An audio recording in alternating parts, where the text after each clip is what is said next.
शिक्षा की वे अब हमारे सामने है। हम सबके चहेते, हम सबके यूथ आइकन, विकसित भारत के संकल्प के अग्रदूत, स्वराज शिल्पी परम आदरणीय श्री नरेंद्र मोदी जी हमारे साथ वर्चुअली जुड़ चुके हैं।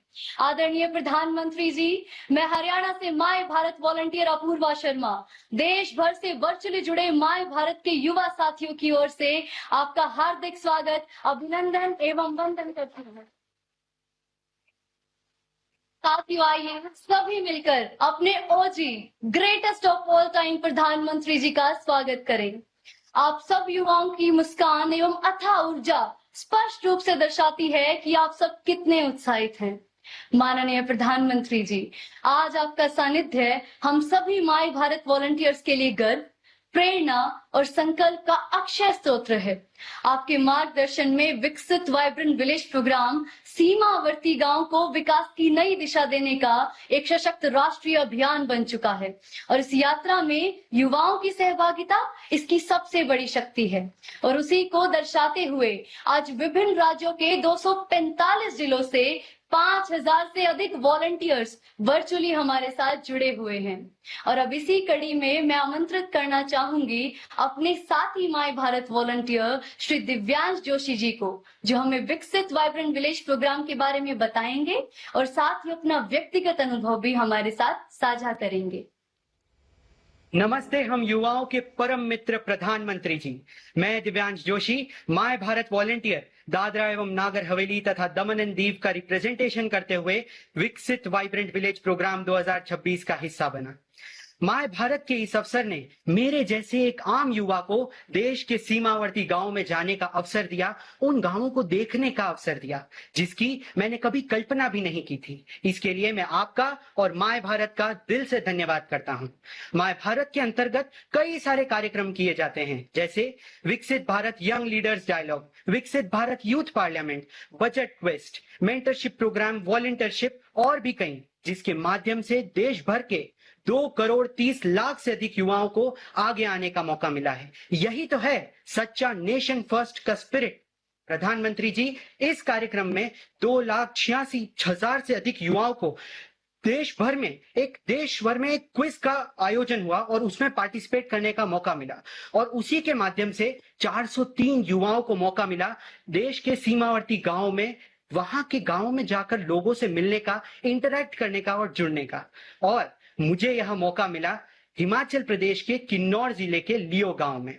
हमारी वहां पर 7 दिन अलग अलग दिनचर्या रही। कभी हम वहां के लोकल लोगों के घर जाते, उनसे मुलाकात करते, कभी वहां के बुजुर्ग लोगों से जो बदलाव आए उनको समझते, कभी हमने वहां स्पोर्ट्स और कल्चरल एक्टिविटीज में पार्टिसिपेट किया, तो कभी वहां यूथ के लिए करियर काउंसलिंग सेशन किए। प्रधानमंत्री जी, जब वहां ग्राम पंचायत में मैंने महिला सरपंच से उनकी कहानियां सुनी तो ऐसा लगा कि यदि ऐसे प्रेरक प्रयासों की कहानियां पूरा देश सुनेगा तो देश की महिलाएं यह विश्वास लेकर आगे बढ़ेंगी कि वे परिवार और समाज दोनों का नेतृत्व कर सकती हैं। जब मैंने आयुष्मान आरोग्य मंदिर में स्वास्थ्य सेवाओं की बारीकियां समझी तो मुझे एहसास हुआ कि जब देश के विकसित ऐसे कोने में भी विकसित भारत की रोशनी पहुंच रही है। और विद्यालय में विकसित भारत के सपने का विजन देखा, बच्चों की आंखों में जो ललक थी कि देश को समझे और आगे बढ़े।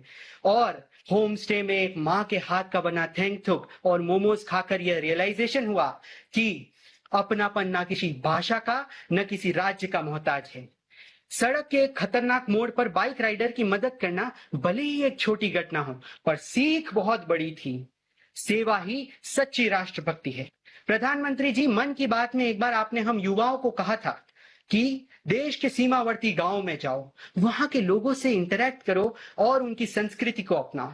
तब मैं आपकी बात अपने परिवार के साथ सुन रहा था और मुझे जरा भी अंदाजा नहीं था कि मैं माय भारत के माध्यम से आपके समक्ष अपने विचार प्रस्तुत करूंगा। प्रधानमंत्री जी, आज ही मन की बात में आपने हमारे कारगिल विजय दिवस पर वीर सैलानियों को श्रद्धांजलि दी।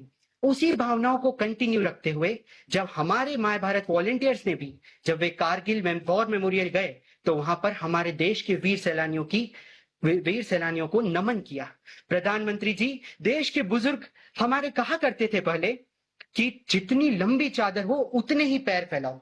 लेकिन प्रधानमंत्री जी, पिछले 12 वर्षों में अपॉर्चुनिटीज की जो दुनिया आपने रची है, उसने पॉसिबिलिटीज की चादर को इतना लंबा कर दिया है कि अब सपनों को समेटने की जरूरत ही नहीं है। प्रधानमंत्री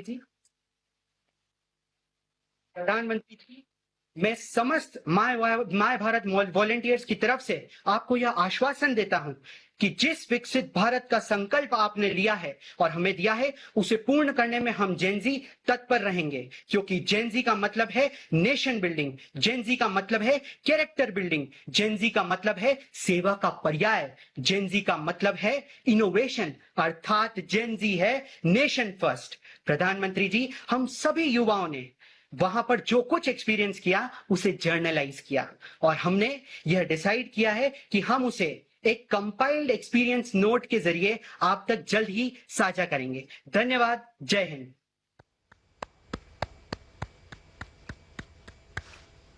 बहुत बहुत धन्यवाद दिव्यांश। मान्यवर, शब्दों से जो तस्वीर अभी तक हमारे जहन में बनी थी, अब वक्त है उसे पर्दे पर जीवंत होते देखने का। इसलिए आपकी अनुमति के साथ आइए इस छोटी सी वीडियो के जरिए विकास की उस यात्रा को सजीव रूप में देखें। पर बसा हर गांव देश का पहला गांव ही है। माननीय प्रधानमंत्री जी की इसी सोच के साथ देश आज बॉर्डर एरिया के गांवों के सर्वांगीण और सर्वस्पर्शी विकास में लगातार लगा हुआ है। प्रधानमंत्री जी ने मन की बात कार्यक्रम में ये आह्वान किया था।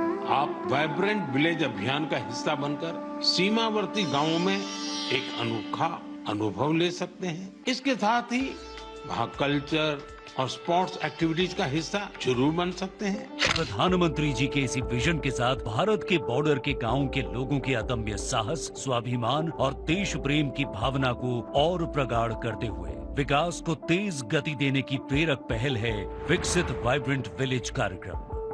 माय भारत द्वारा आयोजित इस कार्यक्रम का उद्देश्य देश के युवाओं को सीमावर्ती गांवों से जोड़कर उनकी संस्कृति, परंपरा, जीवन शैली और आकांक्षाओं से परिचित कराना है। 3 से 30 जून 2026 तक 2 चरणों में आयोजित इस कार्यक्रम में ऑनलाइन क्विज के माध्यम से देश भर के 2,76,000 से अधिक युवाओं ने भाग लिया।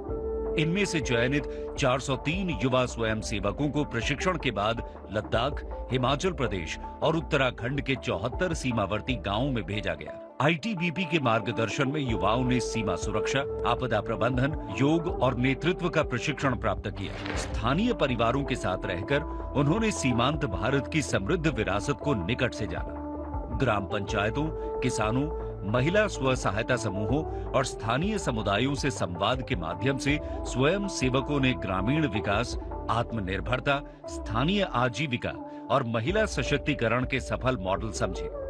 वहीं करियर काउंसलिंग ने सीमावर्ती क्षेत्रों के युवाओं को बेहतर भविष्य हेतु प्रेरित किया।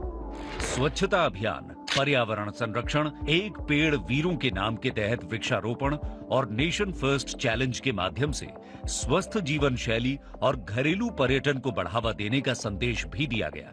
इस यात्रा के दौरान लद्दाख के हानले डार्क स्काई रिजर्व और इंडियन एस्ट्रोनॉमिकल ऑब्जर्वेटरी का भ्रमण, हिमाचल की सांस्कृतिक विरासत से परिचय तथा उत्तराखंड में आईटीबीपी जवानों के साथ ट्रैकिंग ने युवाओं को अविस्मरणीय अनुभव प्रदान किए। कार्यक्रम का समापन सांस्कृतिक प्रस्तुतियों और प्रमाण पत्र वितरण के साथ हुआ। नमस्कार, माय भारत की वजह से मुझे विकसित वाइब्रेंट विलेज प्रोग्राम का हिस्सा बनने का मौका मिला। Here you saw the school is generating electricity through the solar panel. We are taking a step towards Viksit Bharat through these small steps. And we are really thankful to the ministry who gave us this opportunity. जय हिंद। विकसित vibrant village कार्यक्रम केवल एक अभियान नहीं, बल्कि युवाओं को राष्ट्र निर्माण और सीमावर्ती गांवों के समग्र विकास से जोड़ने वाला एक सशक्त मंच है, जो विकसित भारत 2047 के संकल्प को नई ऊर्जा प्रदान कर रहा है। राष्ट्र की तरक्की, युवा शक्ति।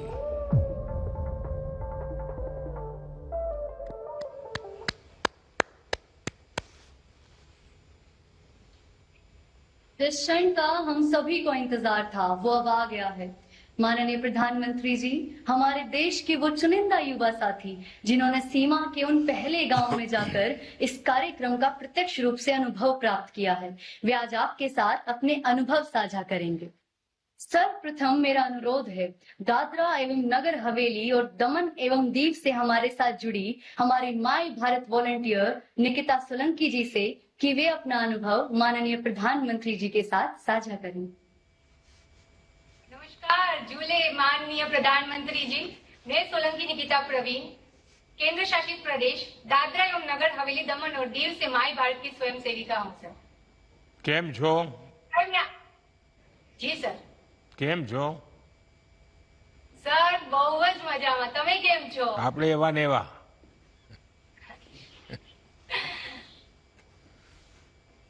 सर मैं आपके समक्ष विकसित वाइब्रेट विलेज प्रोग्राम में जो अनुभव साझा किए हैं वो आपके समक्ष और मेरे साथियों के समक्ष रखना चाहूंगी कि सर सच कहूं तो मैंने कभी सोचा नहीं था कि चारों ओर समंदर से घिरे दीव से मैं एक दिन भारत के दूसरे कोने में बसे हिमाचल प्रदेश पर्वतों के बीच में किन्नौर डिस्ट्रिक्ट के सीमावर्ती गांव चांगो विलेज में जाऊं। निकिता आप करती क्या है? सर मैं एलएलबी की स्टूडेंट हूँ, लॉ की पढ़ाई कर रही हूँ। और इसमें जाने का अवसर कैसे मिला आपको?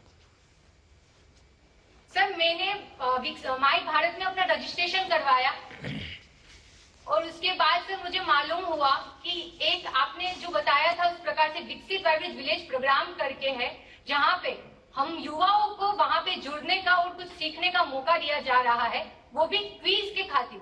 तो मैंने अपनी माय भारत प्लेटफॉर्म खोला, उस पे क्विज दी और फिर मेरा सिलेक्शन हुआ। अच्छा, आपका किस गांव में जाना हुआ और क्या क्या व्यवस्था? उसके पहले कोई ब्रीफिंग हुआ, नहीं हुआ, क्या क्या हुआ?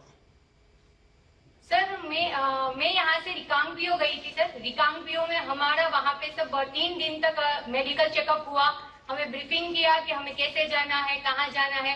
फिर सर वहाँ से हमारी यात्रा शुरू हुई धार चांगो निचला की ओर सर। और वहाँ पे जाके सर सच बताऊं तो मैंने सोचा नहीं था कि मैं एक छोटे से द्वीप से वहाँ सीमावर्ती गांव तक पहुंचूंगी सर। लेकिन मुझे ये अवसर प्रदान हुआ है माय भारत के माध्यम से विकसित वाइब्रेट विलेज प्रोग्राम के तहत। सर मैं बताना चाहूंगी और मेरे साथियों को भी ये बताना चाहूंगी कि एक लड़की होने के नाते सर परिवार से इतने दूर पहाड़ों के बीच इलाकों में मुझे जाने का अवसर मिला सर। ये तो बहुत ही नया सफर था और मेरे लिए चुनौतियों भरा भी। लेकिन सर जब मैं वहाँ गांव में पहुंची ना सर, तो गांव वालों ने जिस प्रकार से मुझे हग करके स्वागत किया है गले लगा के, मैं एक तरीके से तो भूल ही गई थी कि मैं दीव से आई हूँ वहाँ पे। और सर मैं वहाँ पे मेहमान नहीं थी, मैं वहाँ पे उनके परिवार का एक हिस्सा बन चुकी थी। उन्होंने तो सर मुझे अपनी बेटी मान लिया था। उसके बाद सर मैं कहना चाहूंगी कि मुझे गर्व है हमारे देश की बेटियों पे सर, जो ऐसे कार्यक्रमों में निडर होकर भाग ले रही है और यहाँ वहाँ पे दूर दराज बसे हिमालय के बीच इलाकों तक पहुंच रही है और वहां से नए अनुभवों के साथ वापस लौट रही है। तो मैं कहना चाहूंगी कि ये बदलाव सड़कों का नहीं लेकिन समाज की सोच का भी हुआ है। और सर बेटियों के लिए अवसर बन रहे हैं और अवसरों पे भरोसा भी किया जा रहा है और यही हमारे देश की निडर बेटियां सर हमारे नए आने वाले भारत की खूबसूरत पहचान है। निकिता जी, आपको संभवतः पता होगा कि हर दिवाली में अपने फौजी भाइयों से मिलने मैं बॉर्डर पर जाता हूं। ये संयोग है कि साल 2016 में मैं दिवाली पर बॉर्डर किनारे बसे चांगो क्षेत्र में ही गया था।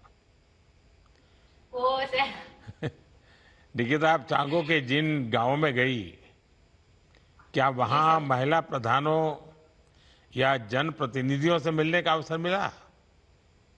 हाँ सर मिला ना हमें। सर मैं जब चांगो धार का भ्रमण कर रही थी गांव का, तो वहाँ की प्रधान, वहाँ पंचायत के प्रतिनिधि, महिलाओं, किसानों, बुजुर्गों और बच्चों से सब मैं मिली, उनसे बातचीत की। और जब मैंने महिला प्रधान से सब बातचीत की तो पता चला सर मुझे कि वो घर भी संभाल लेती है, खेती भी संभाल लेती है, वहाँ पे जॉब भी कर लेती है।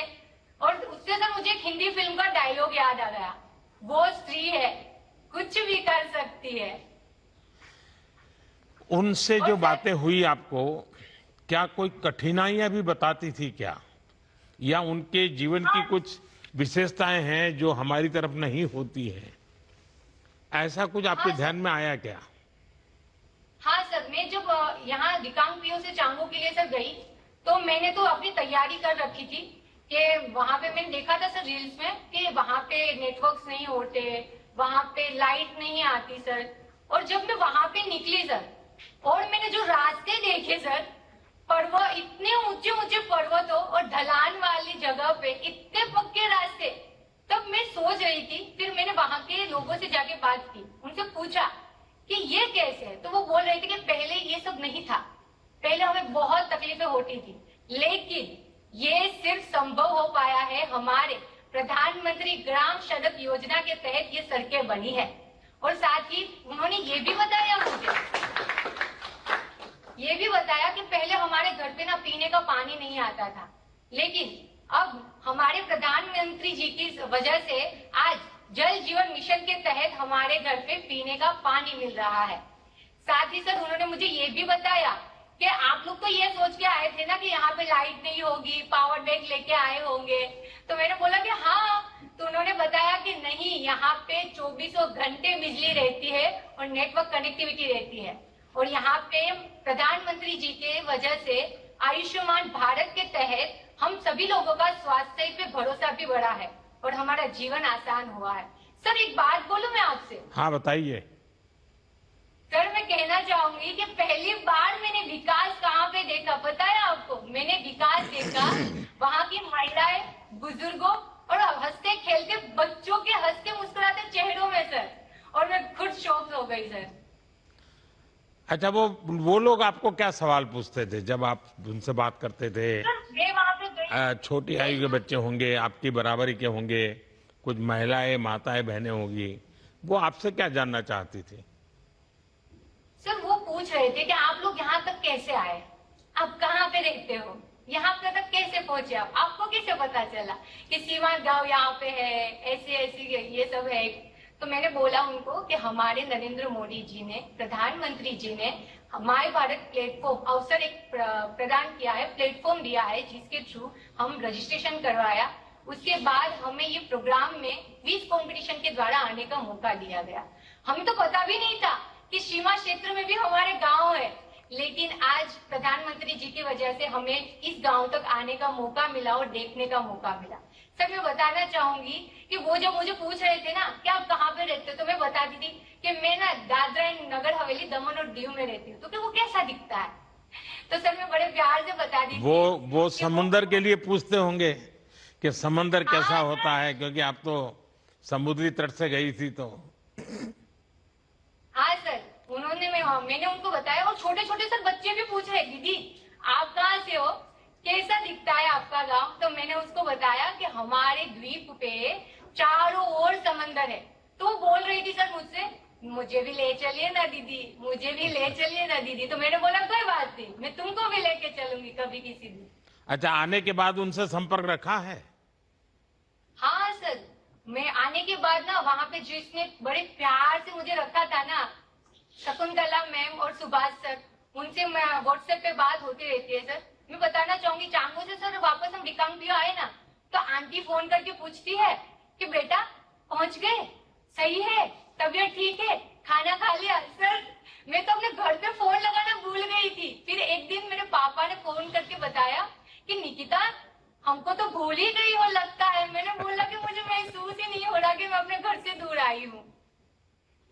अच्छा निकिता जी, आप पहले भी कहीं गई हैं ऐसे अकेले घूमने, अपने तरफ अपनी हिम्मत करके कहीं जाना हुआ, ऐसा कभी हुआ पहले?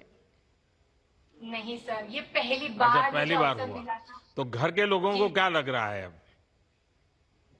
सर यहाँ के जो मैं यहाँ से बाहर निकली ना सर, तब मेरे माता पिता ने मुझे पूछा था कि तुम कैसे जाने वाले हो, मगर सर मैं अकेली सफर करके, यात्रा करके निकली। तब मुझे सर बचपन में जो कविताएं मैंने सुनी थी भारत के बारे में, वो आज मैंने वास्तविक रूप से भारत को महसूस करके जिया है सर। और जब मैं सर वापस घर पे आई ना, तब मेरी मम्मी पापा मुझे क्या पूछ रहे पता है आपको? वो पूछ रहे हैं कि मैंने पूछा कि आप मैं आ गई, अब तो आप खुश होंगे ना?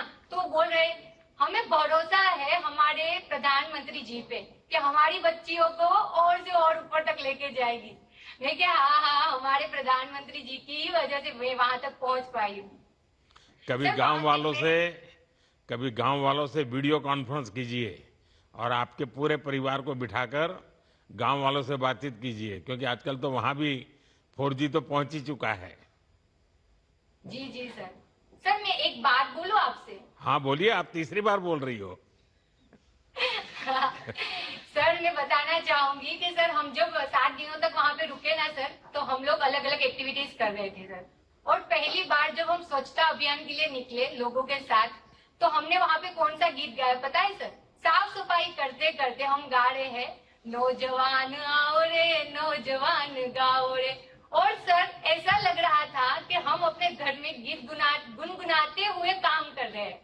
और सर उससे भी बड़ी बात आपको बताऊं, ये थी सर, हम दूसरे दिन गए बच्चों के साथ खेल कूद करने के लिए सर।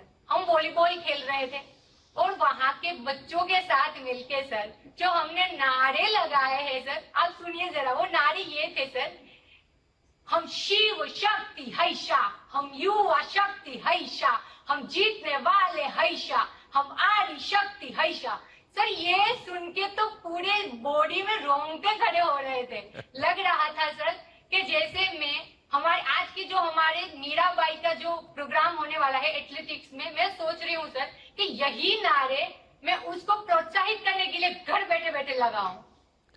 देखिए, हमारे देश में सदियों से एक अच्छी परंपरा रही सामूहिकता की, और सामूहिकता के साथ गीत गाते गाते कामों को करना, और उस काम के साथ गीत भी बना देना, जो इस प्रकार का काम हो उसी का गीत बना देना। ये हमारे देश की बहुत बड़ी विशेषता रही है। उस सामूहिकता से शक्ति आती थी और गीत गाने से तनाव मुक्त काम होता रहता था। अच्छा निकिता जी, आजकल सोलो ट्रैवलिंग का बहुत ट्रेंड चल रहा है। Solo travelling is a way of discovering the world while discovering yourself. एक तरीके से आप लोग भी सोलो गए थे, मगर वापस आते हुए माय भारत ने सबको परिवार बना दिया होगा। आपने पूरी यात्रा अकेले ही की है। ये भारत की बेटियों के बढ़ते आत्मविश्वास का प्रतीक है। हमारी कोशिश है कि हमारा हर युवा, हर बेटी इसी भरोसे और आत्मविश्वास से आगे बढ़े। आइए अब देखते हैं कौन हमारे साथ जुड़ रहा है। जी जी सर, धन्यवाद। जय हिंद, जय भारत, वंदे जय हिंद। मातरम। बहुत बहुत धन्यवाद निकिता जी। अब मेरा अनुरोध है जालोर राजस्थान से हमारे साथ जुड़े माय भारत वॉलंटियर श्री सुनील कुमार केला जी से कि वे अपना अनुभव माननीय प्रधानमंत्री जी के साथ साझा करें। आदरणीय प्रधानमंत्री सुनील जी नमस्ते। Ram Ram sir, Ram Ram sir. हे राम राम। सुनील जी बताइए, पहले अपने बारे में बताइए और फिर आपने कहां और किस गांव का दौरा किया उसके विषय में जरा बताइए। आदरणीय प्रधानमंत्री जी, हूँ सुनील रमेश कुमार केला, राजस्थान री गौरवशाली धरती सु एक माय भारत वॉलंटियर हाँ। અને આપણો ઘણો ઘણો આભાર વ્યક્ત કરા હા कि आपने मारे जड़ा कितना युवा ने सीमावर्ती गांव में जाननो, देखनो, ओथाली चीज रो महसूस करनो अवसर दिनो। सर्वप्रथम आदरणीय प्रधानमंत्री जी, मैं आपको धन्यवाद देना चाहता हूं भारत के सारे युवाओं की कि पीएम इंटर्नशिप योजना के तहत आपके जो दूरस्थ गांवों में जो मेरे जैसे जरूरतमंद युवा हैं उनके लिए एक बहुत बड़ी अपॉर्चुनिटी उसमें निकली है, और साथ में हमें लाभ मिला इस विकसित वाइब्रेंट विलेज प्रोग्राम का। मैं राजस्थान के एक सीमावर्ती गांव से हिमाचल प्रदेश के धारचांगो उपरेला गांव में गया था। जी नहीं, आप पढ़ाई क्या करते हैं, क्या प्रवृत्ति क्या करते हैं, इसके साथ जुड़ने का अवसर कब से आया? इस कार्यक्रम के पहले कोई कार्यक्रम किया था क्या माय भारत में? आदरणीय प्रधानमंत्री जी, इससे पहले मैं अपने यूथ पार्लियामेंट के अंदर जा चुका हूं एक बार। और इसका जो अवसर है मुझे माय भारत पोर्टल से मिला। जब मैंने रजिस्ट्रेशन किया तो मेरे सीधे मेल आईडी और फोन पे मैसेज आया कि एक विकसित वाइब्रेंट विलेज नाम का प्रोग्राम होने जा रहा है, जिससे आप सीमावर्ती गांवों का दौरा कर सकते हैं। तो मुझे लगा कि इसमें मेरे लिए और मेरे जैसे अनेक युवाओं के लिए बहुत बड़ी एक अपॉर्चुनिटी है कि वो वहां पे जाएं और अपने भारत को गहराई से समझें। अच्छा सुनील, आप तो स्वयं ही सीमावर्ती गांव से हैं। ऐसे में अपने गांव और जिस गांव का आपने भ्रमण किया, वहां क्या समानताएं और विविधताएं, विभिन्नताएं, क्या क्या महसूस किया आपने? आदरणीय प्रधानमंत्री जी, लोकेशन तो चाहे अलग हो सकती है, लेकिन दोनों जगह पे एक चीज समान थी, वो अपने देश के प्रति प्रेम का जज्बा, वहां के लोगों की बहादुरी जो हम राजस्थान में देखते हैं। दूसरी चीज, वहां पे उन लोगों का जो अपनापन है, जो डाउन टू अर्थ वहां के लोग हैं, उन्होंने जिस तरह से हमारा स्वागत किया, हमें वहां पे रखा, वहां का खाना खिलाया, और ये सारी चीजें हमें समानता की तरफ दिखती है। और विभिन्नता है तो ये है कि हम 50 डिग्री सेंटीग्रेड से निकल करके सीधे हिमाचल के 0 डिग्री सेंटीग्रेड के अंदर गए हैं, तो लगा कि लाइफ का सीन किसी ने बदल दिया हो। लेकिन उन लोगों ने हमें ऐसा रखा कि हमें लगा ही नहीं कि हम अपने परिवार से सैकड़ों किलोमीटर दूर आए हुए हैं।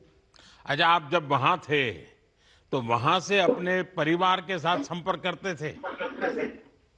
जी माननीय प्रधानमंत्री जी, हमने लगभग समझे कि रोज का ही था। हमारे जहाँ कैंप लगा हुआ था वहां से घर पे वीडियो कॉल करके और घर वालों को बताते थे कि ये हमारे पास से जहाँ हम होम स्टे में रुके थे उसके पीछे जो नदी बह रही थी सतलुज, तो उसका व्यू हम रोज अपने घर वालों को बताते थे कि ये व्यू है। यहाँ की जो प्राइमरी स्कूल्स हैं उनके बारे में बताते थे कि कैसी पढ़ाई चल रही है वहाँ पे।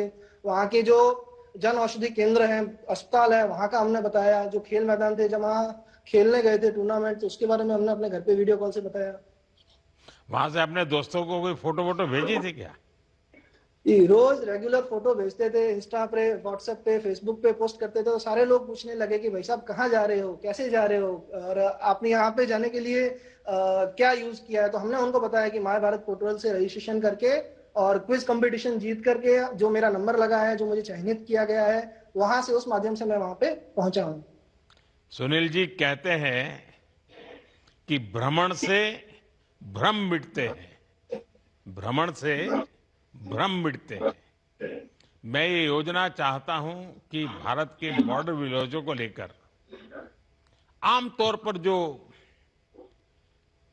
लोगों के मन में भ्रम होते हैं, आपको भी शायद जाने से पहले रहे होंगे, आपको अगर कोई पूछे कि भाई वहां जाने के बाद पहले की आपकी सोच, पहले के जो भ्रम थे, उसमें क्या क्या भ्रम मिटे होंगे?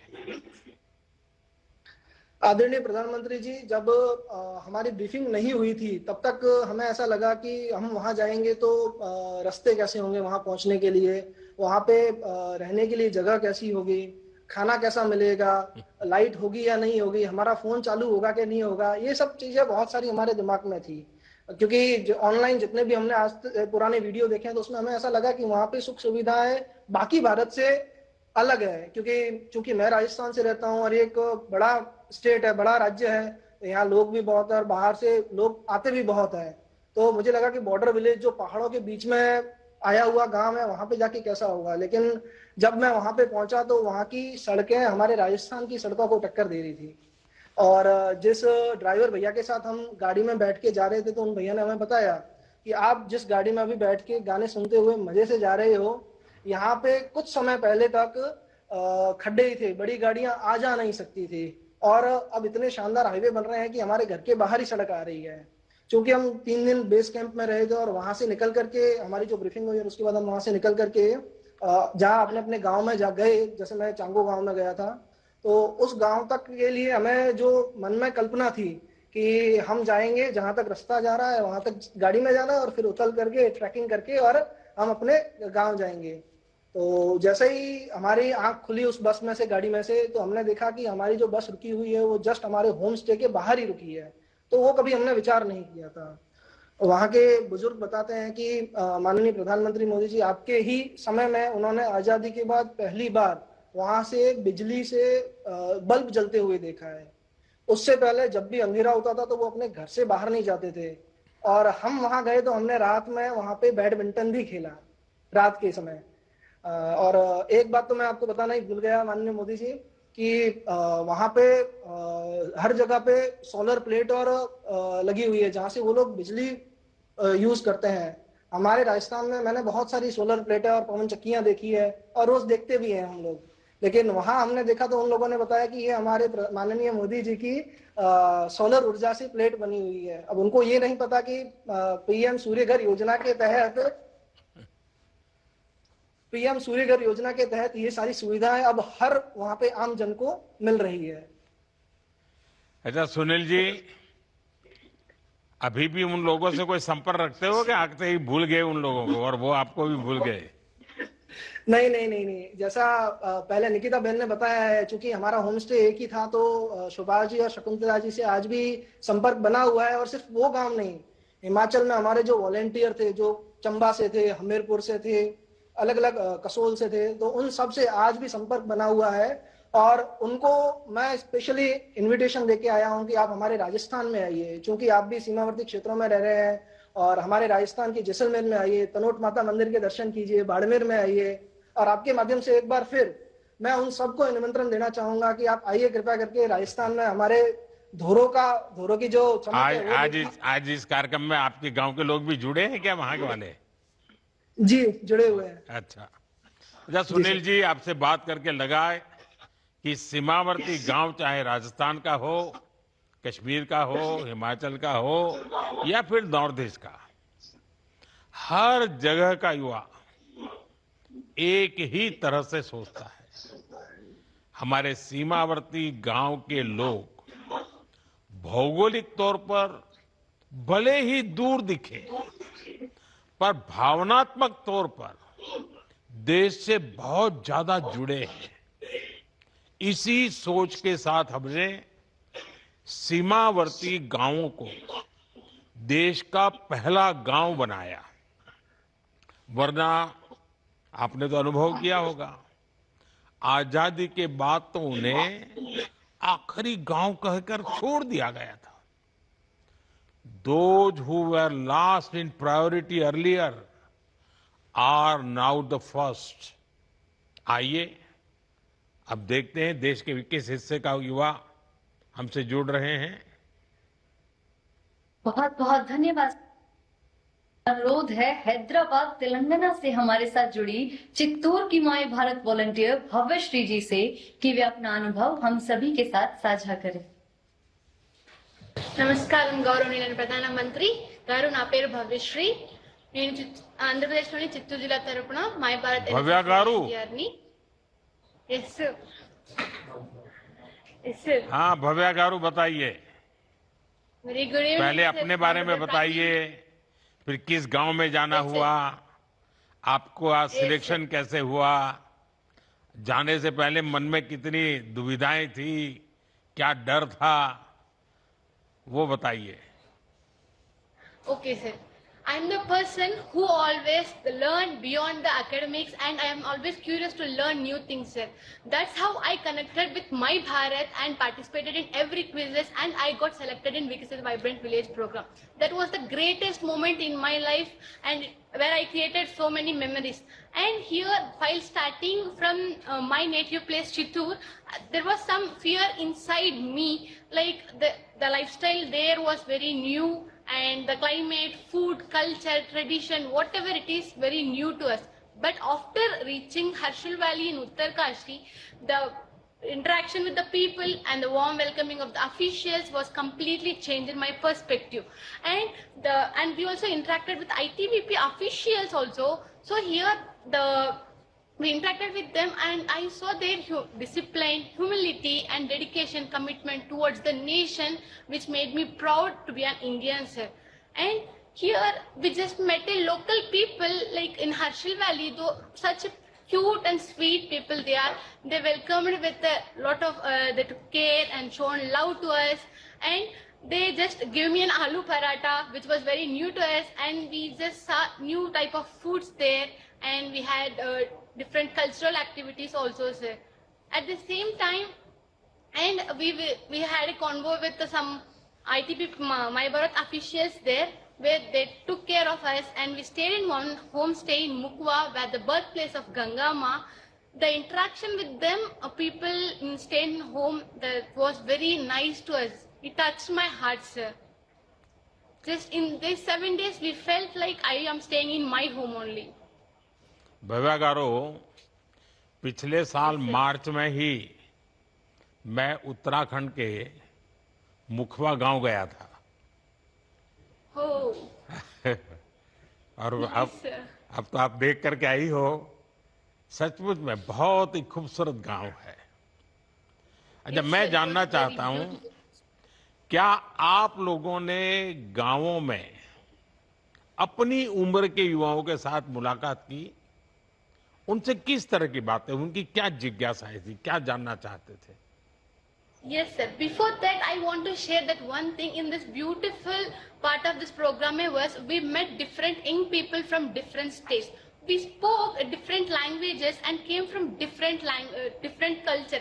But within few days, we became close friends and like a family. Here we came as strangers, but left as a one family, sir. That is the real vibe of India. And at the same time, here people often say India is diverse, but in this journey, I really felt it, sir. And coming to the youth in Harshil Valley, we met different people through my Bharat registration drive. Here they interacted with us and they treated me like their own sister, sir. And they just they showed love to me and just give some flowers to me also. And we just interact with them and they asked me that how you came here and what was the process. And I explained about my Bharat to them because I have personal experience from my friends, sir. Because we visited so many places in these 7 days of program. And I shared the pictures, beautiful landscape of Neelang and Jadung Valley, beautiful apple orchards. I shared the pictures in my Instagram and it has huge response from my friends. And here that was created major FOMO from, like they started fear of missing out and started like, how you went? And I just explained about my Bharat and someone said, how lucky you are, and said, I am so jealous of you, Bhavya. You left without us. Like that, the people are messaging me. And I said, I just shared the link to you, but you are not showing interest. But now, they are, after this thing happened, they just logging into my Bharat also and said, next time I will came with you, sir. This is the interaction we had with youth and my friends also, sir. Andhra में तो ठंड होती नहीं है, वहां तो ठंड बहुत होगी। उस ठंड में कैसे रहना हो गया? It must be very cold there. और दूसरा, वहां सूरज बहुत जल्दी निकलता है, सनराइज बहुत जल्दी होता है, तो कैसे मैनेज कर रही थी आप? Yes, sir. We are the people living in 30 to 40 degrees of Celsius. But here in Harshil Valley, it was 5 degrees Celsius, sir. We just feel there was a little bit fear inside me. How are we gonna survive there? And after reaching that, but some of the my birth officials give some kit to us to jacket, whatever it is, and there was the different type of clothes was there, sir, to wear. And but it's not there is not that much different because there is some bed sheets and cloths which was made by woolen, and we also visited some handlooming places where the woolen crafts did happen. It was such a great thing, and we just wear gloves, caps, socks.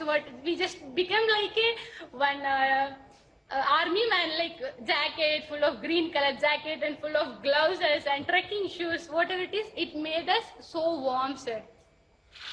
भव्य गारो, आपके हिसाब से उन लोगों का lifestyle आप लोगों से कैसे अलग था? आपने क्या ऑब्जर्व किया about their lifestyle? Yes, sir. So here we are the people. We feel sad for little things, but after the 7 days program, here we just visited different villages like Mukwa, Dharali, Bhagori. We interacted with the people. They are so humble and down to earth, and they just shown love, care, and with a smile. Always they are smiling like that. And we visited Dharali also, where the landslide occurs. And I interacted with one of the people. Like, it was very hard to live here, right? How you are living, it was happening, landslide was continuously happening, right? So how you are staying here, like that I asked it. they just answered me with a smile. It will happen, but if we will go from here. It was a native place of us. It was the birthplace of us. If we leave, then who will stay here? Like that, they answered. At that time, I realized that how people are so confident here. There are hardships. So many hardships are there. So many things are happening, but they are staying here with lot of confidence. That's the thing I learned from them, sir. अच्छा, वहाँ के लोगों का dance बहुत slow होता है और बहुत रिदमेटिक होता है. आपने डांस वगैरह सीखा क्या? डांस स्लो అక్కడికి డాన్స్ చాలా స్లో ఉంటది, రిథమ్ ఉంటది. Yes, sir. The dance was very slow, and in our last day we had cultural activities also. Here we saw some of the cultural activities. The Gadwali song they played, and some of they danced for that. It was like slow motion. First we felt like why these people are just moving like that. After that we sing with rhythm. It was feel like very good dance. In our state we had like and I'll say in Telugu it was a natu, like full we will dance with full of josh and we just get tired. But there it was slow motion with a rhythm, sir, which felt like a meditation and peaceful thing. We just felt like we just went to dream and we just seeing like that only. There is no that much hard and not like that, and just we are like dreaming and seeing them. They are just dancing like with a slow motion. We are also dancing with like that. Bhavya garu, आपसे बात करके ये भावना और सशक्त हुई है कि मेरे देश के युवा के लिए सबसे पहले देश है. The way you have upheld the spirit of एक भारत श्रेष्ठ भारत will inspire others. अच्छी बात यह है कि आपने खूब मौज मस्ती की. सही में आपकी रील्स देखकर तो आपके आंध्र प्रदेश वाले दोस्तों फूंगों में आ गए होंगे. ऐसे ही हमेशा प्रसन्न रहे. बहुत बहुत बधाई. चलो अब और किसी से बात करते हैं. किससे बात करनी है अब?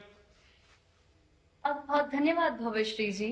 अब मेरा अनुरोध है अंडमान एवं निकोबार द्वीप समूह से हमारे साथ जुड़ी माय भारत वॉलंटियर सयंतिका मिस्त्री जी से कि वे अपना अनुभव हम सभी के साथ साझा करें.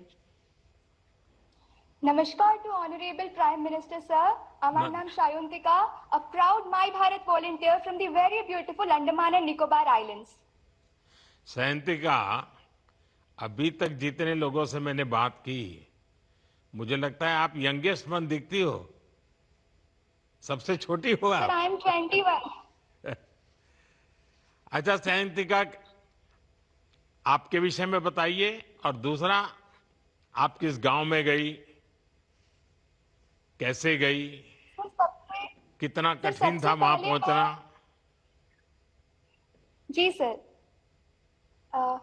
सर, सबसे पहले मैं आपका धन्यवाद करूंगी कि आपने माई भारत पोर्टल जैसे एक वन स्टॉप सॉल्यूशन के बारे में सोचा, जिसमें मेरे जैसे 2.5 करोड़ युवाओं को मौका मिला कि वो खुद भारत की, अपने देश की आवाज बन सके. और इसी के अंतर्गत इस साल हुए विकसित वाइब्रेंट विलेज प्रोग्राम 2026 के अंतर्गत मुझे मौका मिला बॉर्डर विलेजेस में जाने का, और मुझे मौका मिला बहुत ही खूबसूरत मान विलेज में जाने का जो लद्दाख में है. सर, 0 फीट से अचानक 17,000 फीट जाना मेरे लिए एक बहुत ही नया अनुभव था, और वहाँ की क्लाइमेट कंडीशन भी हमसे बहुत अलग और बहुत हार्श थी, और हमें एक्लिमेटाइजेशन के लिए 5 दिन दिया गया था, और एक्लिमेटाइजेशन के पहले दिन मैं थोड़ी बीमार हो गई थी, पर माई भारत की टीम ने, जी सर, पर माई भारत की टीम ने और आईटीबीपी के जवानों ने मेरा बहुत ध्यान रखा. और इसी में से मैं एक छोटा दिल को छू जाने वाला इंसिडेंट शेयर करना चाहूंगी.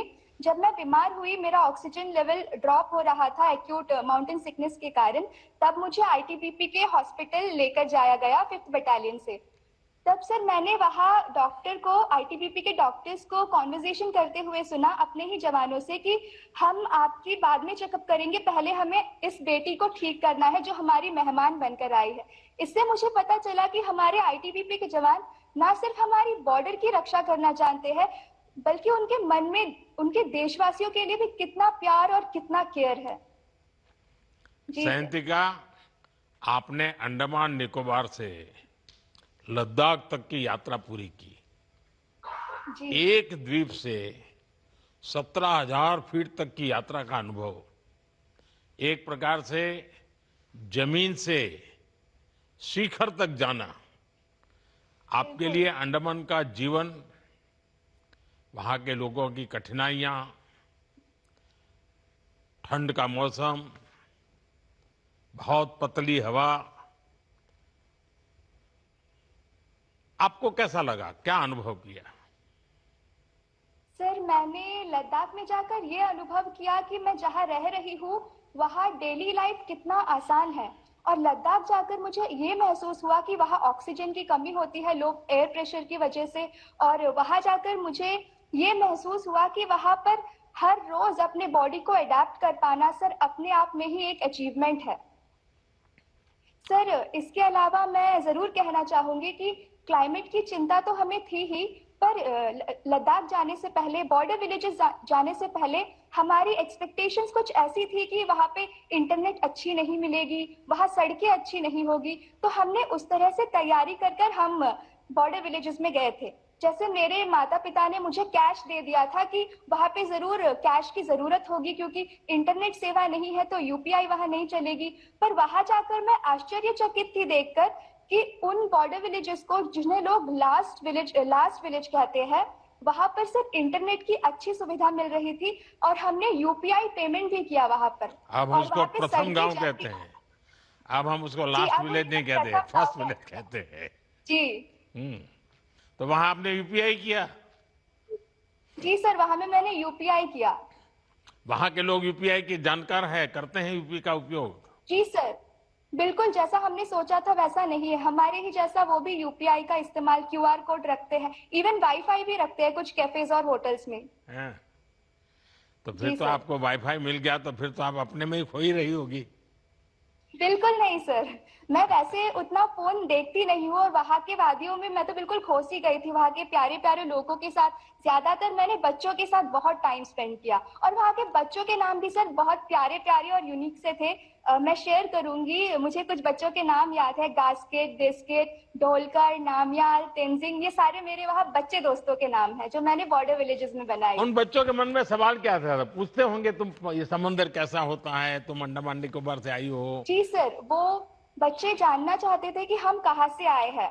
सर, जब मैं मान विलेज के प्राइमरी स्कूल में गई थी तब उनके क्लास में उनका क्लास बहुत सुंदर था, प्यारे प्यारे पेंटिंग्स बने हुए थे दीवार पे और उसमें एक भारत का मैप भी था। पर सर, मैंने वहां नोटिस किया कि हमारे अंडमान एंड निकोबार का मैप वहां में नहीं था, तो मैं उन्हें दिखा नहीं पा रही थी कि देखो यहाँ में अंडमान होता है। फिर मैंने उन्हें समझाया, ये जो यहाँ में समुंदर है भारत के नीचे, यहाँ में हमारा अंडमान है। और मैं एक छोटा सा इंसिडेंट शेयर करना चाहूंगी सर। एक बच्ची को मैंने पूछा कि क्या आप अंडमान आओगी जहाँ पे मैं रहती हूँ, तो उस बच्ची ने बोला कि अंडमान आऊंगी मैं, मुझे बहुत पढ़ाई करना पड़ेगा, मुझे पता है, पर मैं अंडमान बड़ी होकर जरूर आऊंगी। तो इतने प्यारे प्यारे बच्चे थे सर वहां पर। क्या सयंतिका, क्या आपने सीमावर्ती गांव में, क्योंकि गांव के लोग हर चीज बहुत सामूहिकता से करते हैं, सब मिलजुल के करते हैं, ऐसे कोई अनुभव आए कि जिसमें आप कह सकते हो हाँ, बड़ा एक सामान्य रूप से नीचे हमें बहुत कम दिखता है, शहरों में बहुत कम दिखता है, लेकिन वहां आपको अनुभव आया हो? जी सर, मैंने कई सारी ऐसी चीजें वहां ऑब्जर्व करी जो ये दिखाता है कि वहां की कम्युनिटी स्पिरिट कितनी स्ट्रांग है।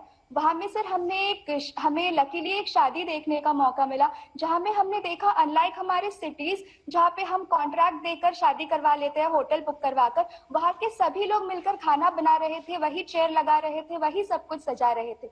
इसके अलावा जहाँ जो लोकल मोनास्ट्रीज होते हैं उससे भी वहाँ के लोकल्स काफी कनेक्टेड होते हैं और उसमें जो भी इवेंट होता है, जो भी उनका होता है रिलीजियस, वो सब मिलजुल कर करते हैं। इसके अलावा एक और इंसिडेंट मैं शेयर करना चाहूंगी जो मैंने खुद तो नहीं देखा पर वहाँ के नंबरदार से सुना है सर। एक बार एक टावर जब गिर गई थी तब गांव वालों ने किसी अथॉरिटी की वेट किए बिना मोबाइल टावर जी सर, जी सर। तो मुझे ये सुनने को मिला कि गांव वालों ने बिना किसी अथॉरिटी के वेट किए खुद ही आपस में ये डिसाइड किया कि वही टावर को खड़ा करेंगे। और बस इतना ही नहीं सर, मुझे तो अंदाजा नहीं है पर शायद कुछ बैटरीज की जरूरत होती है टावर के लिए, और उन लोगों ने साथ मिलकर उन बैटरी के लिए एक वेयर हाउस भी खुद से बनाया मिलकर।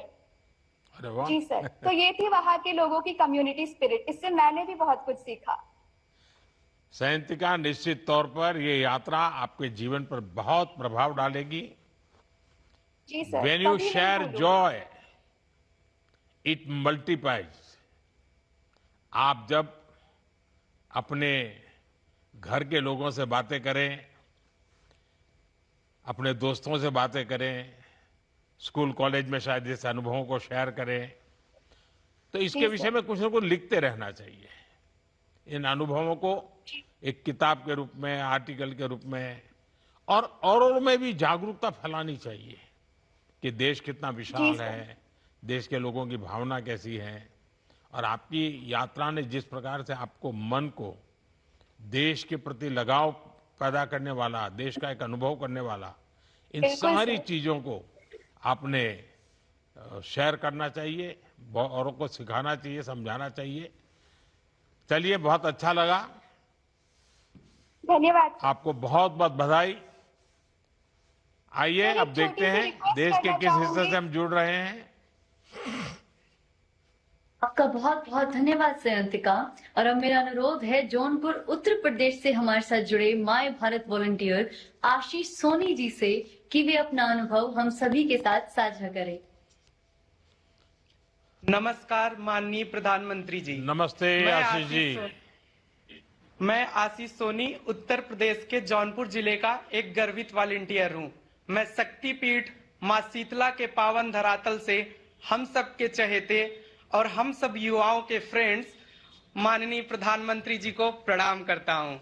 आपको भी प्रणाम।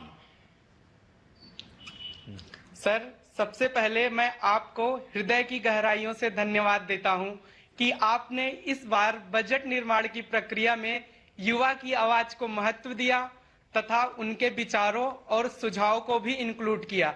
यह कोई आम बजट नहीं था, यह बजट युवा भागीदारी और युवा के प्रति आपका विश्वास था। सर आशीष जी, एक तो आपके विषय में बताइए, और दूसरा आपका किस गांव में जाना हुआ? सर, मैं अभी करंटली यूपीएससी के लिए प्रिपेयर कर रहा हूं। सर, मुझे हिमाचल प्रदेश के स्पीति के काजा खास में जाने का मौका मिला। सर, जब मेरे घर पे मेरे मम्मी पापा को पता चला कि मुझे हिमाचल में जाना है तो वो बहुत परेशान हो गए, क्योंकि वो बता रहे थे कि एक वक्त था कि हमें किसी से बात करना होता था तो बार बार टेरेस पे जाना पड़ता था, नेटवर्क ही नहीं आते थे। सर, जब मैं स्पीति पहुंचकर 14,000 फीट की ऊंचाई से उन्हें वीडियो कॉल करता हूं तो इनकी आंखों में एक चमक और चेहरे पे आश्चर्य दिखाई देता है। उस समय मुझे लगता है सर कि माई भारत ने दो पीढ़ियों को जोड़ दिया है। एक वह पीढ़ी जिसने संघर्ष देखा और एक वह पीढ़ी जो परिवर्तन को देख रही है। तो टेक्नोलॉजी ने हिंदुस्तान के हर कोने तक अपना साम्राज्य बिछा दिया है। Yes sir. अच्छा आशीष जी, अगले जी सर, सिक्किम के दुनिया के सबसे ऊंचे डाकघर का आपने कोई उपयोग किया? यस सर, मैं आपको बताना चाहूंगा कि मैं दुनिया के सबसे ऊंचे पोस्ट ऑफिस जब सिक्किम पर पहुंचा तो सर मुझे लगा कि लोकेशन आउट ऑफ कवरेज हो गया है, बट यह देश आउट ऑफ कनेक्शन नहीं होता सर। मैंने स्पेशली अपने फ्रेंड प्रधानमंत्री जी को एक पत्र लिखा जिसमें मैंने बताया कि सर, मैं तहे दिल से आपका बहुत बहुत आभार करता हूं कि आप हर दिन युवाओं को एक नया अवसर देते हैं कि जिससे यह युवा विकसित भारत का नेतृत्व कर सके। वहां से मैंने अपने परिवार को, ministry of youth affairs, defence minister और अपने डीएम सर को पत्र लिखा। सर, मुझे वहां पे ऐसा फील हुआ कि यह देश मेट्रो, एयरपोर्ट से ही नहीं कनेक्टेड है, यह देश उस छोटे छोटे पोस्ट ऑफिसों से भी कनेक्टेड है जो अपने तिरंगा की तरह अडिग खड़े रहते हैं। सर, सिक्किम के पोस्ट ऑफिस से हम देश के किसी कोने में अपना संदेश पहुंचा सकते हैं। सर वहां मुझे बस एक गीत ही याद आ रहा था, सारे जहां से अच्छा हिंदुस्तान हमारा।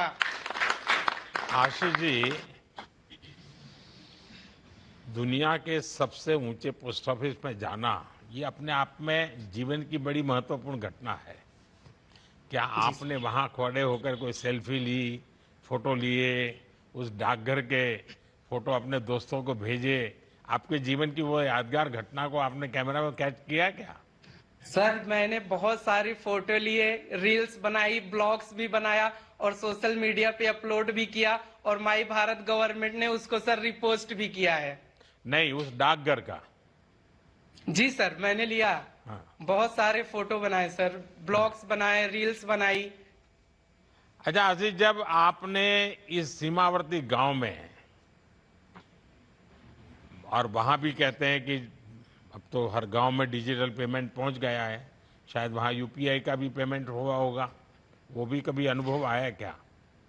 सर और मेरे लिए ये जैसे आपको लगा कि आपकी वीडियो कॉन्फ्रेंस हो रही है, पहले आपके गांव में छत पे जाते थे तब कनेक्शन मिलता था, कनेक्टिविटी मिलती थी, वहां आपको फेसबुक पर बात कर पाते थे, वीडियो कर सकते थे।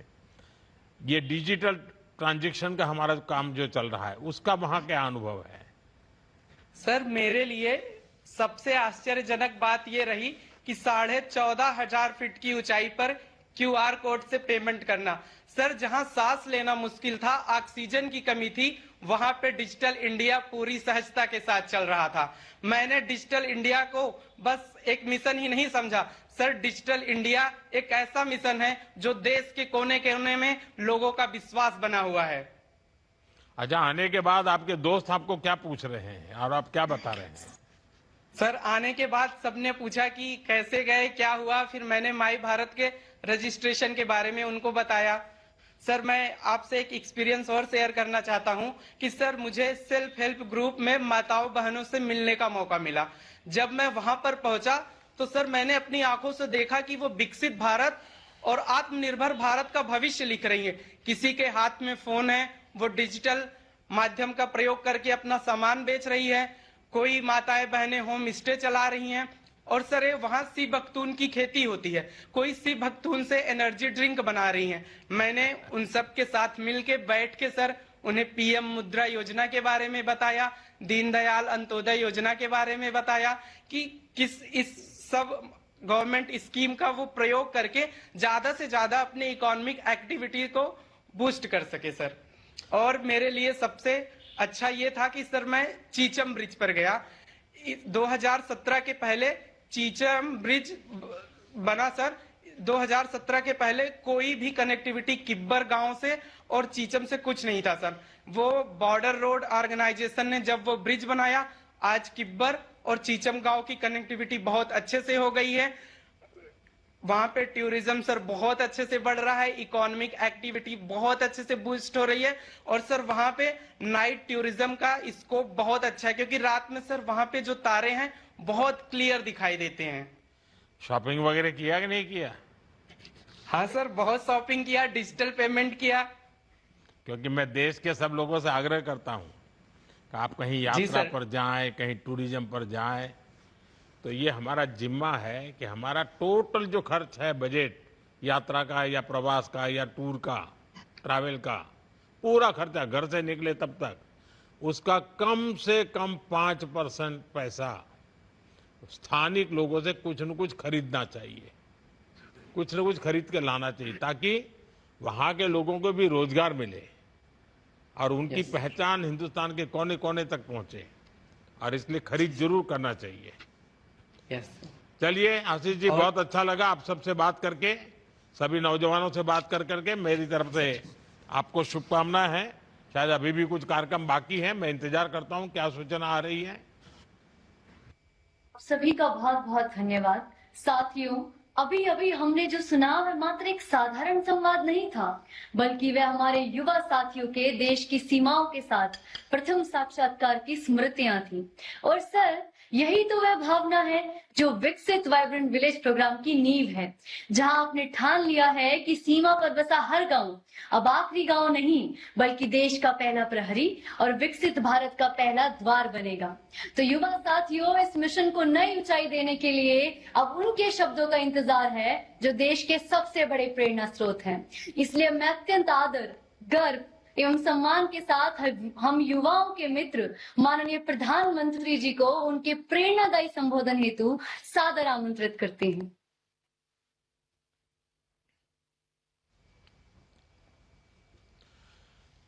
साथियों, आप सबसे बात करके बहुत अच्छा लगा। आज हमारे साथ केंद्रीय मंत्रिमंडल के मेरे सहयोगी मनसुख मांडविया जी, मंत्री रक्षा खड़से जी और देश भर से जुड़े सभी मेरे युवा साथियों, आज का ये कार्यक्रम बहुत विशेष है। देश भर के करीब 250 जिलों के युवा साथी इस प्रोग्राम से जुड़े हैं। मैं आप सभी का अभिनंदन करता हूं। साथियों, कुछ साल पहले हमने मेरा युवा भारत, माय भारत मंच बनाया था। आज इससे देश भर के करोड़ों युवा जुड़े हैं और आज पूरे देश में माय भारत के युवा साथी बहुत प्रशंसनीय काम कर रहे हैं। विकसित भारत डायलॉग से लेकर विकसित वाइब्रेंट विलेज प्रोग्राम तक आप सभी ने अपना सामर्थ्य बखूबी दिखाया है। साथियों, विकसित भारत यंग लीडर्स डायलॉग के दौरान मैंने एक विचार युवाओं के सामने रखा था। विचार यह था कि क्यों न युवा साथी वर्चुअल माध्यम के बजाय जमीन पर उतरकर भारत को जाने, भारत से जुड़े, भारत को जीने की कोशिश करें, भारत को समझें। भारत के गांवों में विकसित होने के लिए कितनी आकांक्षाएं हैं, ये गांवों में जाकर पता चलती है। और हमारे सीमावर्ती गांवों में विकास की आकांक्षा और देशभक्ति की भावना, ये हम बराबर और कभी तो लगता है कि उनके लिए खुद से ज्यादा देश होता है। देश पहले, बाकी सारी सुविधाएं बाद में, ये हमको सीमावर्ती गांवों में खास अनुभव आती है। और इसलिए उद्देश्य ये था कि देश के अलग अलग जिलों के युवा हिमाचल, उत्तराखंड और लद्दाख के गांवों की यात्रा करें। वहां लोग कैसे रहते हैं, खान पान कैसा है, कामकाज, संस्कृति, जीवन व्यवहार, ये सारी बातें क्या है, चुनौतियां क्या है। देश के प्रथम गांव में बैठे हुए लोग देश की सुरक्षा के लिए कितने जागरूक है, देश के अन्य भागों से उनका लगाव, निकटता कितनी है, इन सभी चीजों का अनुभव मेरे देश के नौजवानों को मिले, ये हमारा उद्देश्य था। और जो उत्साह पूरे देश के युवाओं में दिखा वो अद्भुत है। लगभग 3 लाख युवाओं ने इस प्रतियोगिता में भाग लिया और उनमें से 400 से अधिक युवाओं का चयन हुआ। आप सभी एक सप्ताह तक इन दूर सुदूर के गांवों में रहे, अननोन जगह थी आपके लिए। आपने वहां के जीवन को जीने की कोशिश की, आप उसके अंदर घुल मिल गए, अपनी संस्कृति को वहां की संस्कृति के साथ जोड़ा, कनेक्ट किया। एक भारत श्रेष्ठ भारत का इसमें, और इससे उत्तम उदाहरण शायद ही कोई और हो सकता है। साथियों, आज का ये कार्यक्रम मेरे लिए बहुत खास इसलिए भी है क्योंकि जब मैं सरकार और राजनीति के जीवन से दूर था, तब मैंने ऐसे सीमावर्ती गांवों में कई बार जाने का मुझे अवसर मिला है। वहां के लोगों से मेरी जान पहचान भी रहती थी। कई गांवों के साथ तो मेरा संपर्क बहुत लंबे समय तक बना रहा था। जब सरकार में आया तो भी मैं सीमावर्ती गांवों में मौका मिलते ही जरूर उस मौके को छोड़ता नहीं हूं। आप सबको पता है, दिवाली का त्योहार तो मैं सीमा पर जाकर के, बॉर्डर पर जाकर के अपने देश के सुरक्षा करने वाले हमारे वीर सैनिकों के साथ ही मनाता हूं। और ये क्रम तो मेरा 25 साल से चल रहा है। अभी इस यात्रा का हिस्सा रहे जिन साथियों से मेरी बात हुई, उनमें से भी कई गांव ऐसे हैं जहां मैं पहले जा चुका हूं। और आप जब वहां का वर्णन कर रहे थे तो मुझे वो पुरानी सारी चीजें नजर आ रही थी। मेरी तरह आप सबका भी अनुभव बहुत शानदार रहा। किसी ने ऊंची पर्वत श्रृंखलाओं का रोमांच बताया, कोई सीमांत गांवों के लोगों के स्नेह और अपनत्व से प्रभावित था,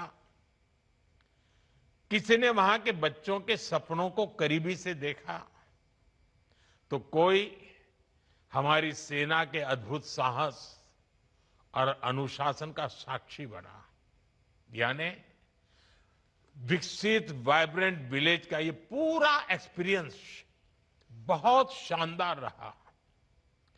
संयोग से आज कारगिल विजय दिवस भी है। आप में से अनेक साथियों ने कारगिल के आसपास के क्षेत्र को भी देखा। वहां कितनी चुनौतीपूर्ण परिस्थितियों में हमारे शूरवीरों ने विजय का परचम लहराया था, ये भी आपने देखा है। मैं आप सभी को इस कार्यक्रम में हिस्सा बनने के लिए, शानदार अनुभव के लिए बहुत बहुत बधाई देता हूं। साथियों, विकसित गांव विकसित भारत की आधारशिला है। विकसित भारत के निर्माण की ये यात्रा लगातार चल रही है और इसमें आप सभी युवा साथियों की बड़ी भूमिका है।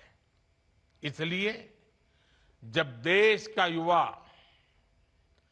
जमीन से जुड़ता है तो वो विकसित भारत के विजन को और व्यापक बनाता है।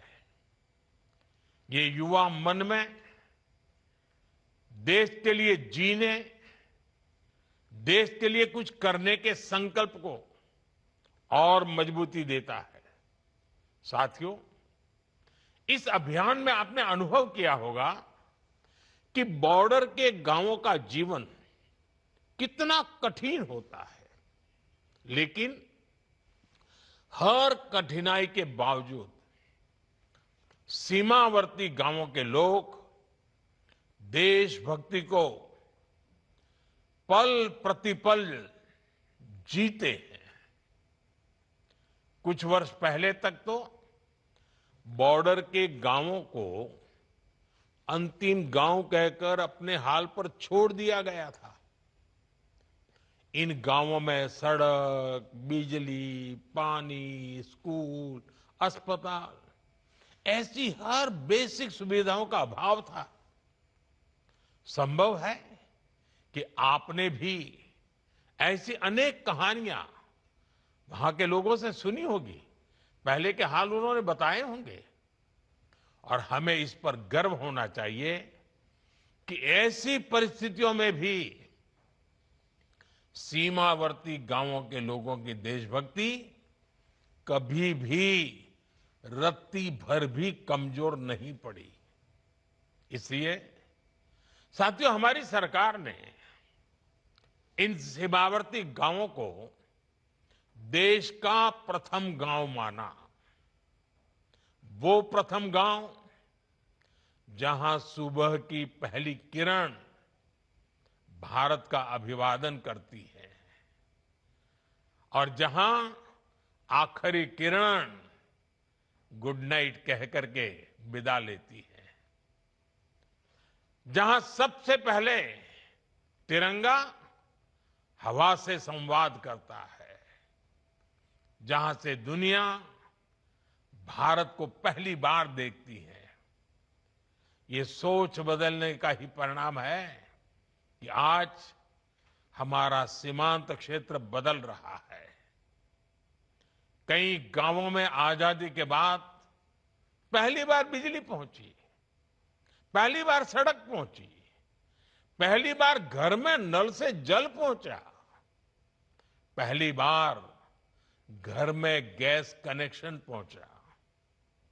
शहरों में ये सामान्य सुविधाएं लगती हैं, लेकिन वहां के लोगों के लिए ये जीवन बदलने वाली सुविधाएं हैं।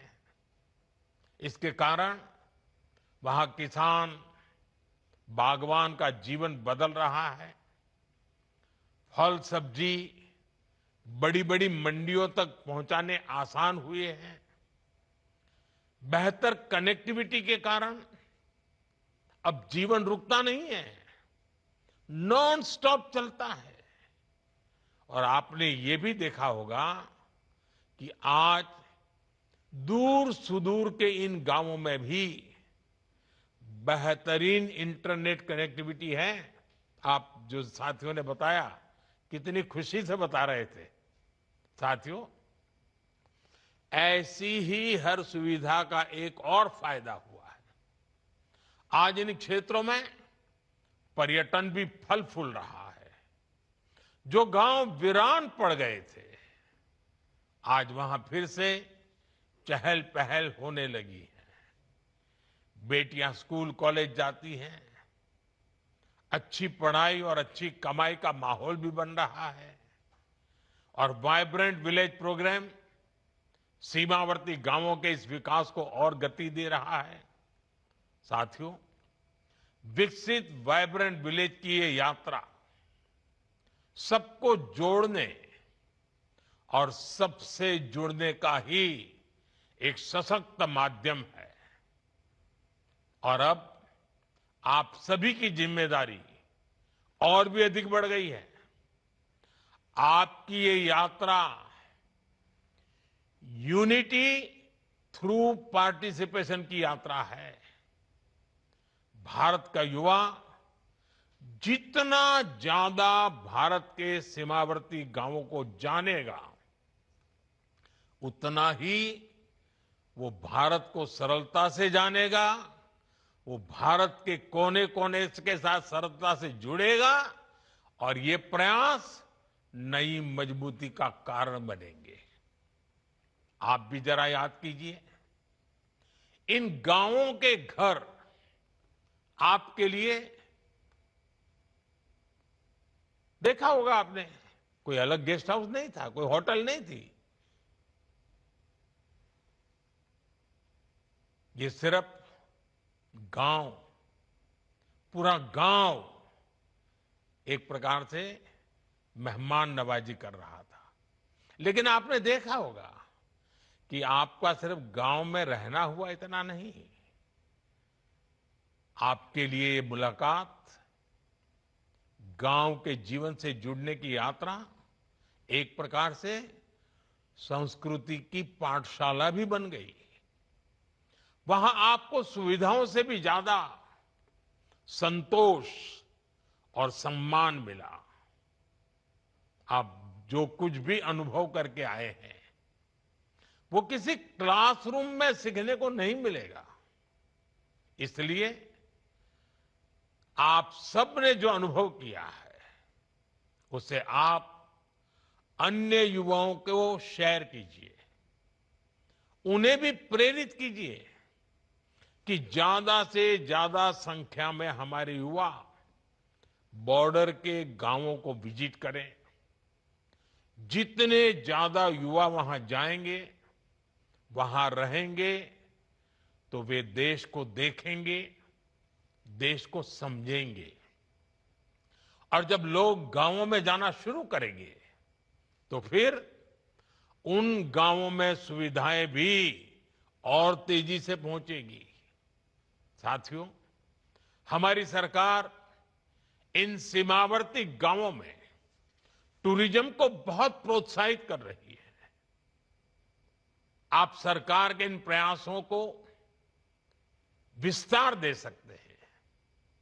मेरा आग्रह है कि आप में से हर युवा साथी कम से कम 100 युवाओं को अपने अनुभव जरूर शेयर करें। जिस क्षेत्र में आप रह रहे हैं वहां के लोगों से संपर्क में रहें। आपने अगर कोई तस्वीरें वहां ली हैं, वहां की वीडियो बनाई है, तो उन्हें अपने सोशल मीडिया अकाउंट पर खूब शेयर करें। उन गांवों के जो कंटेंट क्रिएटर्स भी हैं उनके साथ कोलैब करके आप नेचर और कल्चर को प्रमोट कर सकते हैं। वहां आपने कोई लोकल प्रोडक्ट देखा हो, उसको आप अपने इलाके में कैसे प्रमोट कर सकते हैं, इस बारे में विचार करें।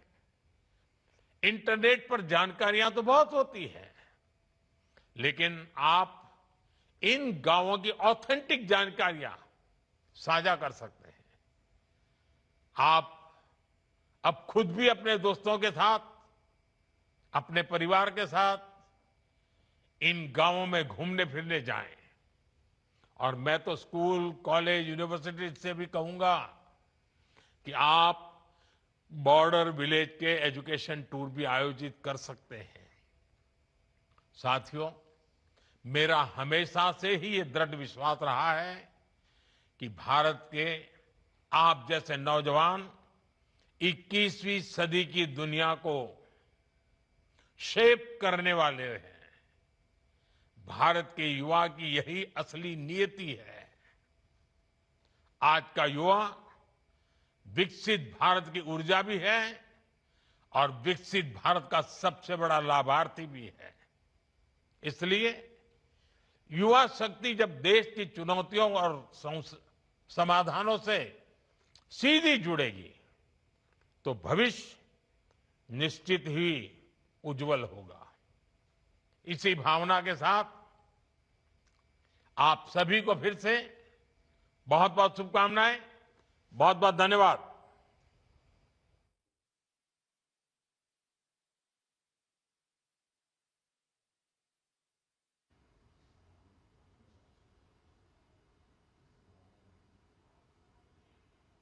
विकसित गांव ही विकसित